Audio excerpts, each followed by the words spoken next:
Bonjour à tous, c'est Caro. J'espère que vous avez passé de très belles fêtes de fin d'année. Je vous souhaite à tous une heureuse année 2017.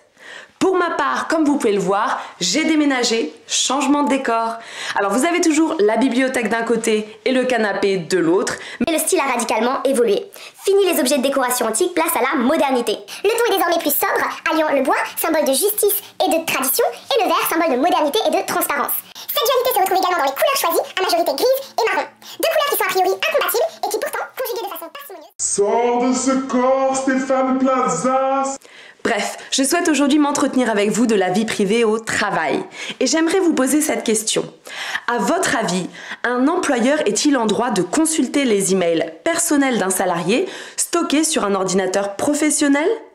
A-t-il le droit de lire les SMS personnels du salarié stockés sur le téléphone professionnel?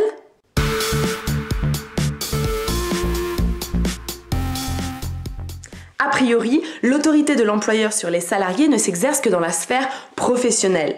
L'employeur donne des ordres et des directives à ses salariés, il en contrôle la bonne exécution et il en sanctionne les manquements. À ce titre, vous ne serez pas surpris d'apprendre que l'employeur a librement accès aux emails professionnels des salariés. Jusque-là, on est tous d'accord. Mais la difficulté se pose lorsque vie personnelle et vie professionnelle s'entremêlent. Quid lorsque vous envoyez, à partir de votre messagerie professionnelle, un email personnel?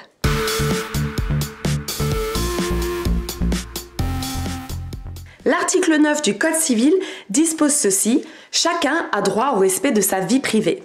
Est-ce que je suis la seule à remarquer que c'est un alexandrin? Chacun a droit au respect de sa vie privée. Ouais, ça fait bien 12.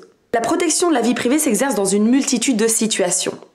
Par exemple, c'est sur le fondement de la vie privée qu'on a le droit à l'image ou encore le secret médical. Eh bien, figurez-vous que depuis 2001, il est acquis que le respect de la vie privée s'exerce également au travail. Il permet d'encadrer l'accès par l'employeur aux correspondances privées du salarié. Pour les juristes, il s'agit du fameux arrêt Nikon de la Cour de cassation.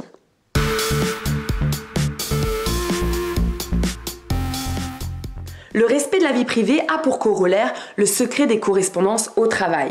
Donc le principe, c'est que les emails personnels du salarié, reçus ou émis au travail, sont confidentiels. À ce stade, vous me direz, bon, Caro, c'est peu ou prou ce que je savais déjà par simple bon sens. Faux. Faux, car en réalité, il existe deux subtilités qu'il vous faut absolument connaître et qui changent la donne. Première subtilité, seules les correspondances identifiées comme personnelles sont protégées. Et ça, c'est le piège. S'il n'y a pas écrit personnel ou privé sur l'email que vous envoyez ou que vous recevez sur l'ordinateur de l'entreprise, alors l'email est présumé être professionnel et l'employeur y a accès librement. Ainsi, chers salariés, conseil pratique. Déjà, n'utilisez pas l'ordinateur professionnel à des fins personnelles. Et à défaut, écrivez en toutes lettres personnel dans l'objet du mail que vous envoyez. Quant à vous, chers employeurs, s'il est écrit personnel sur le mail, sachez que vous ne pouvez pas le consulter librement. Et c'est ce qu'on va voir tout de suite dans la deuxième subtilité à connaître. La deuxième subtilité est celle-ci. Le secret des correspondances privées est en réalité relatif. Autrement dit, même s'il est écrit personnel sur l'email privé du salarié, l'employeur y a en réalité quand même accès. Simplement, il y a accès sous certaines conditions. Ces conditions sont les suivantes. D'une part, la consultation du mail privé doit se justifier. Ce sera le cas par exemple lorsque l'employeur soupçonne le salarié de concurrence déloyale et qu'il souhaite vérifier que dans ses mails personnels, le salarié ne démarche pas les clients de l'entreprise. D'autre part, le salarié doit être présent lorsque l'employeur consulte son email personnel. Soit le salarié doit être présent, soit à tout le moins, il doit avoir été dûment appelé. Et encore, car s'il existe un risque ou un événement particulier, alors l'employeur peut lire l'email personnel du salarié sans même que ce dernier ne soit présent. Chers amis, voici la fin de cette vidéo. Dernière précision qui peut vous être utile, tout ce que je viens de dire sur l'email vaut en fait pour toutes les correspondances.